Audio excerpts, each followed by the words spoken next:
हाय दोस्तों, आज फिर से हम आ चुके हैं। आज देखेंगे कक्षा 10 की साइंस।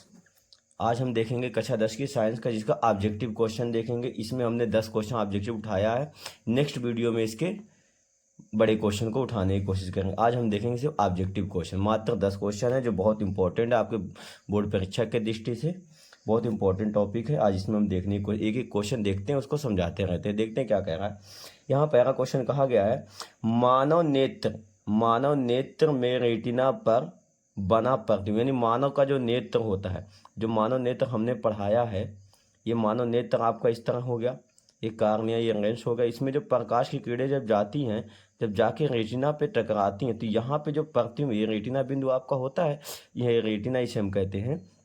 रेटिना पे जब जाके आपका प्रतिबिंब बनता है तब हमें वस्तु दिखाई देती है। तो वो कैसे दिखाई देती है, यही पूछने की कोशिश यहाँ पे कही गई है। इसमें कह रहा है, ऑब्जेक्टिव क्वेश्चन क्या कहा है, सीधा होता है, सीधा दिखाई देता है, यानी उस पे जो यहाँ पे जो प्रतिबिंब बना है वो सीधा होगा या सीधा दिखाई देगा। उल्टा होता था तो उल्टा दिखाई देता है, उल्टा होता है परंतु सीधा दिखाई देता है। ये ऑब्जेक्टिव नंबर तीसरा हो गया। यानी हमारे जो मानव नेत्र का जो रेटिना बिंदु होता है, यहाँ पे जो प्रतिबिंब बनता है वो कैसा बनता है, उल्टा बनता है, और कैसा दिखाई देता है, सीधा दिखाई देता है। ये ऑप्शन आपका क्या है, तीसरा ऑप्शन आपका सही है। पहले का तीसरा ऑप्शन सही है। अब इसके बाद हम दूसरे क्वेश्चन की तरफ आगे बढ़ते हैं। दूसरा क्वेश्चन क्या है, यहाँ पे कहा गया वैद्युत शक्ति का मात्रक, यानी वैद्युत शक्ति का मात्रक पूछा। यानी शक्ति को हम कहते हैं, शक्ति को हम कहते हैं पी, यानी शक्ति का मात्रक क्या होता है, वैद्युत शक्ति। ये तीसरे चैप्टर का क्वेश्चन उठाया गया।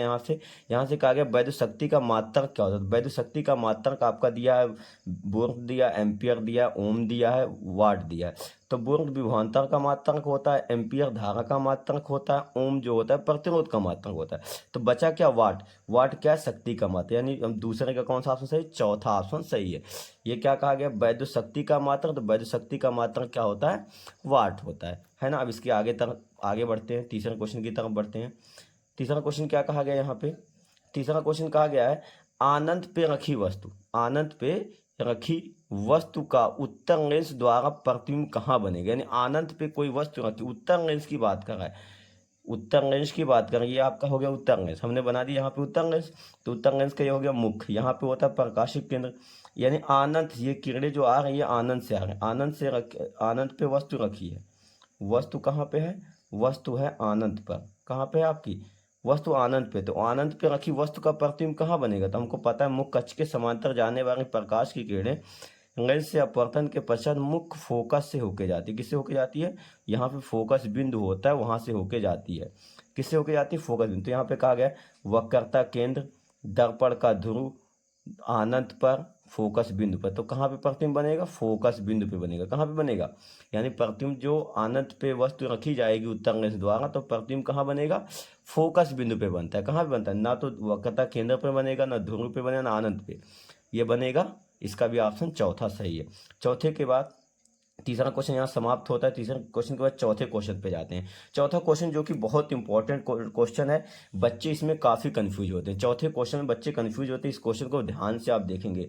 कहा गया प्रिज्म से, यानी जो प्रिज्म होता है, प्रिज्म से श्वेत प्रकाश, यानी मान लो प्रिज्म इस प्रकार का होगा, हमने प्रिज्म को बारे में पढ़ाया है, तो ये प्रिज्म हो गया। तो प्रिज्म से कहा गया श्वेत प्रकाश, इस जब कोई श्वेत प्रकाश को, कौन सी प्रकाश, श्वेत प्रकाश को जब गुजारा, जब प्रिज्म श्वेत प्रकाश को गुजारते तो केवल ऐसे जानी चाहिए सीधा, किंतु हमको पता है अपवर्तन के पश्चात जब कोई प्रकाश किरण को गुजारा जाता है प्रिज्म से, तो 7 रंगों में विभक्त हो जाती है। कितने रंगों में, 3 3 6 और एक कितने रंगों में, 7 रंगों में विभक्त हो जाती है। जब किसी प्रकाश किरण को, श्वेत प्रकाश को प्रिज्म से गुजारते हैं तो वो 7 रंगों में विभक्त हो जाती है, यानी 7 रंगों में बढ़ जाती है। तो यही कहा है, देखो प्रिज्म से श्वेत प्रकाश गुजारने पर शीर्ष की वो रंग प्राप्त होने, जो सबसे ऊपर रंग होता है, इस तरह ऐसे अपवर्तन होगा, इस तरह इसके दिखाई देते हैं, 7 रंग ऐसे दिखाई देंगे। तो प्रिज्म का सबसे ऊपर जो होता है रेड होता है, नीचे जो होता है सबसे बैगनी होता है। तो सबसे ऊपर कौन सा रंग होगा, रेड होगा। तो यहाँ पे रेड दिया है लाल, यानी पहला ऑप्शन क्या है, सही है ना।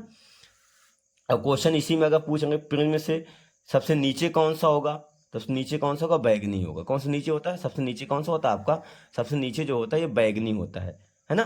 सबसे ऊपर लाल होता है। और सबसे ज्यादा अगर पूछे सबसे प्रकीर्णन सबसे ज्यादा किसका होता है, तब भी बैगनी का होगा, है ना। ध्यान देंगे इस बात को। पांचवें क्वेश्चन की तरफ आ जाते हैं। पांचवा क्वेश्चन क्या कह रहा है, पांचवा क्वेश्चन यहाँ पे कहा गया है चंद्रमा से देखने पर, यानी चंद्रमा पे कोई व्यक्ति अगर गया, चंद्रमा से देखने पर आकाश दिखाई देता है, यानी आकाश यानी बादल कैसे दिखाई देते हैं, कह रहा चंद्रमा से देखने पे आकाश दिखाई देता है बैगनी, नीला, काला, सफेद। तो ये तीसरा ऑप्शन सही होगा। चंद्रमा से अगर किसी व्यक्ति, कोई व्यक्ति जाके अगर आकाश को देखे तो कैसे दिखाई देगा, काला दिखाई देगा। जो बहुत इंपॉर्टेंट टॉपिक है, इस क्वेश्चन को ध्यान से आप पढ़ोगे। ये क्वेश्चन, चौथा क्वेश्चन और पांचवा क्वेश्चन आपके लिए क्या है, वीवीआई, यानी वेरी वेरी इंपॉर्टेंट। इस टॉपिक को आप छोड़ोगे नहीं, इसको पढ़ के जाएंगे। जब भी बोर्ड परीक्षा की तैयारी करने जाएंगे तो इस क्वेश्चन को पढ़ के ही जाएंगे। छठवां क्वेश्चन की तरफ आगे आ जाते हैं। छठवां क्वेश्चन देखो, जो अभी चौथा क्वेश्चन हमने बताया था, छठवें क्वेश्चन उसी का कॉपी आ गया, या कहा गया है प्रिज्म से, जो ये प्रिज्म हमने बनाया था, इससे कह रहा है प्रिज्म से प्रकाश किरण के गुजरने पर सबसे अधिक विचलन होता है। हमने बताया ना, सबसे अधिक। देखो ये ऐसे गया तो सबसे कम कौन सा हुआ था, रेड हुआ। तो ये विचलन यहाँ से, और बैगनी कहाँ से, यहाँ से यहाँ तक आ गया, यानी विचलन सबसे ज्यादा इसका हो गया। तो किसका बैगनी सबसे ज्यादा विचलन होता है, प्रिज्म से श्वेत प्रकाश की किरण को गुजारने पर सबसे अधिक विचलन किसका होता है, बैगनी का होगा। तो यहाँ बैगनी आपका यहाँ पे दिख गया, सी है ना, ये बैगनी आपका हो गया है ना। अब आगे आ जाते हैं, छठवें के बाद सातवें क्वेश्चन की तरफ आगे आ जाते हैं। सातवां क्वेश्चन आपका कहा गया है स्वस्थ आंख। स्वस्थ आंख यानी जब कोई व्यक्ति स्वस्थ हो, यानी एकदम ठीक हो, उसको कोई बीमारी ना हो। स्वस्थ आंख के लिए स्पष्ट दृष्टि की न्यूनतम दूरी, स्पष्ट यानी जब कोई व्यक्ति कोई एकदम ठीक हो, उसको कोई बीमारी ना हो आंखों में, तो उसको स्पष्ट, स्पष्ट यानी देखने सही से जो दिखाई दे, दृष्टि की न्यूनतम दूरी कितनी होती है, यानी सबसे कम दूरी उसकी कितनी होती है, जो स्पष्ट उसे देख सके। तो स्पष्ट न्यूनतम दूरी क्या होती है, 25 सेंटीमीटर। क्या होती है, स्पष्ट दृष्टि की न्यूनतम दूरी होती है 25, यानी कम से कम 25 सेंटीमीटर पर अगर वस्तु को रख दिया जाए तो वो व्यक्ति क्या करेगा, उसको आसानी से देख सकता है, पढ़ सकता है। उससे कम आ जाएगा तो स्पष्ट नहीं देख सकता है ना। और पूछा जाए स्पष्ट न्यूनतम दूरी पूछा था तो 25 सेंटीमीटर। अधिकतम अगर पूछेगा, अगर अधिकतम पूछता है तो अधिकतम में क्या आ जाएगा, अनंत आ जाएगा। अधिकतम पे क्या होता है, अनंत होता है ना। अब उसके आगे आ जाते हैं, आठवें क्वेश्चन की तरफ आगे बढ़ते हैं। आठवां क्वेश्चन देखो कहा गया है, आठवां क्वेश्चन भी आपका, ये सातवां क्वेश्चन को भी बहुत इंपॉर्टेंट टॉपिक, इसको भी पढ़ के जाएंगे। जब भी हम जाएंगे तो इसको सातवें क्वेश्चन को भी पढ़ के ही जाएंगे, सातवां और आठवां दोनों। ये बहुत अच्छे क्वेश्चन है, ऐसा कोई बोर्ड परीक्षा नहीं जिसमें ये क्वेश्चन ना आया हो, आप उठा के देखना। इसके बाद आठवां क्वेश्चन देखो, एक अवतल दर्पण की वक्रता त्रिज्या। एक अवतल दर्पण, अवतल दर्पण की बात कर रहा है, दर्पण, दर्पण के बारे में हमने पढ़ाया। दर्पण यानी शीशा, शीशा जो हम लोग घर पे यूज करते हैं उसी को हम दर्पण कहते हैं, यानी शीशा कहते हैं। दर्पण को हम शीशा कहा जाता है।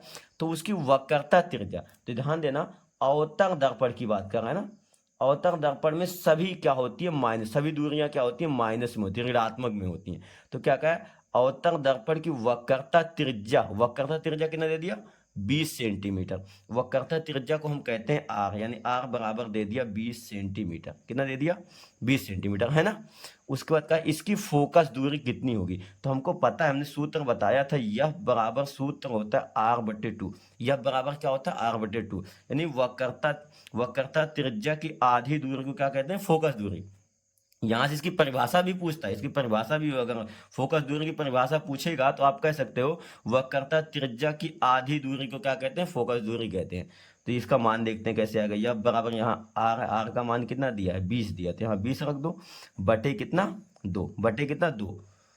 आर का मान कहा था 20, क्योंकि यहाँ वक्रता त्रिज्या कहा था, वक्रता त्रिज्या को हम आर कहते हैं, वो भी इसका मान माइनस में होगा। क्यों माइनस होगा, क्योंकि अवतल दर्पण की बात का है। किसकी बात का, अवतल दर्पण। अवतल दर्पण में सभी दूरियां क्या होती है, ऋणात्मक होती हैं।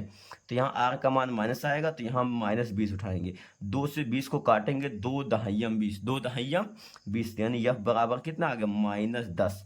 माइनस कितना आ गया, -10 सेंटीमीटर। देखो 10 कहीं पे इसमें आया है, 20 - 10, ये देखो, ये ऑप्शन आपका क्या है, सही है। कौन सा ऑप्शन सही है, बी ऑप्शन इसका भी सही है ना।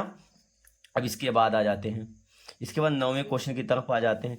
9वां क्वेश्चन जो भी है बहुत अच्छा क्वेश्चन है। इसको आज तक कभी क्वेश्चन कहीं पूछा तो नहीं है बोर्ड परीक्षा में, लेकिन बहुत अच्छा क्वेश्चन, इसी वजह से मैं इसको इसमें इनपुट किया हूँ। बहुत अच्छा क्वेश्चन है। कह रहा है 5 ओम का प्रतिरोध, यानी कोई प्रतिरोध, एक तार 5 ओम के 5 ओम प्रतिरोध का तार, यानी मान लो कोई एक तार है जिसका प्रतिरोध कितना है, 5 ओम का है। कितना ओम का है, 5 ओम का। 5 बराबर टुकड़ों में काटने पर, यानी ये एक तार यहाँ से यहाँ तक मान लो एक तार आपका था, इसको क्या कर दो, एक 5 हिस्सों में, एक तार मान लो था, अब इसको 5 हिस्सों में बांट दो। कितने हिस्सों में बांट दो? कह रहा 5 हिस्सों में बांट दो। 5 हिस्सों में बांटने पर प्रत्येक टुकड़े का प्रतिरोध कितना होगा? जैसे मान लो 5 ओम था, अब इसको 5 हिस्सों में बांटोगे तो कितना होगा? एक टुकड़े का 1 ओम आएगा। कितना ओम आएगा? 1 ओम। तो 5 ओम प्रतिरोध के तार को 5 बराबर टुकड़ों में काटने पर प्रत्येक टुकड़े का प्रतिरोध कितना होगा? 1 ओम होगा। कितना ओम होगा? 1 ओम, है ना। इस चीज को ध्यान देंगे। ये 9वां क्वेश्चन भी हो गया। 10वां क्वेश्चन जो कि इस वीडियो का लास्ट क्वेश्चन होगा, इस क्वेश्चन को भी हम देखते हैं। इसके बाद हम देखेंगे 10वें क्वेश्चन के बाद जो हम देखेंगे, बहुत अच्छे क्वेश्चन को देखेंगे जो कि लिखित परीक्षा के अंक की क्वेश्चन भी उसमें आएगा। 10वां क्वेश्चन देखो यहाँ पे क्या कहा गया है, ताप बढ़ाने पर, ताप माने उष्मा, गर्मी, जो ताप होती है ना, जब आग जलाते हैं ताप उत्पन्न होता है नहीं कि उधर, ताप बढ़ाने पर किसी चालक मतलब जिसमें करंट भेजा जाता है, जिसमें हम करंट भेजते हैं, जिसमें करंट का प्रवाह होता है ना, किसी ताप बढ़ाने पर किसी चालक का वैद्युत प्रतिरोध, यानी कि अगर मान लो कोई तार है उसमें हम ताप बढ़ा दें तो उसका प्रतिरोध क्या होगा? ताप बढ़ाने पर उस तार का प्रतिरोध क्या होता है? हमेशा बढ़ता है। क्या होता है? बढ़ता है। तो क्या होगा? बढ़ेगा। यहाँ बी ऑप्शन क्या है? सही। पहला कहा था अपरिवर्तित, मतलब कोई बदलाव नहीं। जो ताप बढ़ाएंगे तो उसका प्रतिरोध भी क्या हो जाता है? बढ़ जाता है ना। ये आपका था इस वीडियो का लास्ट क्वेश्चन, 10वां क्वेश्चन, जो कि आप देख चुके हो। आप इसका स्क्रीनशॉट अगर लेना चाहते हो तो इसका स्क्रीनशॉट ले सकते हो। यहाँ पे हमने कर दिया। बहुत ही अच्छे क्वेश्चन है। इसके बाद हम बहुत अच्छे अच्छे क्वेश्चन को देखने की कोशिश करेंगे। यहीं से वीडियो समाप्त होती है।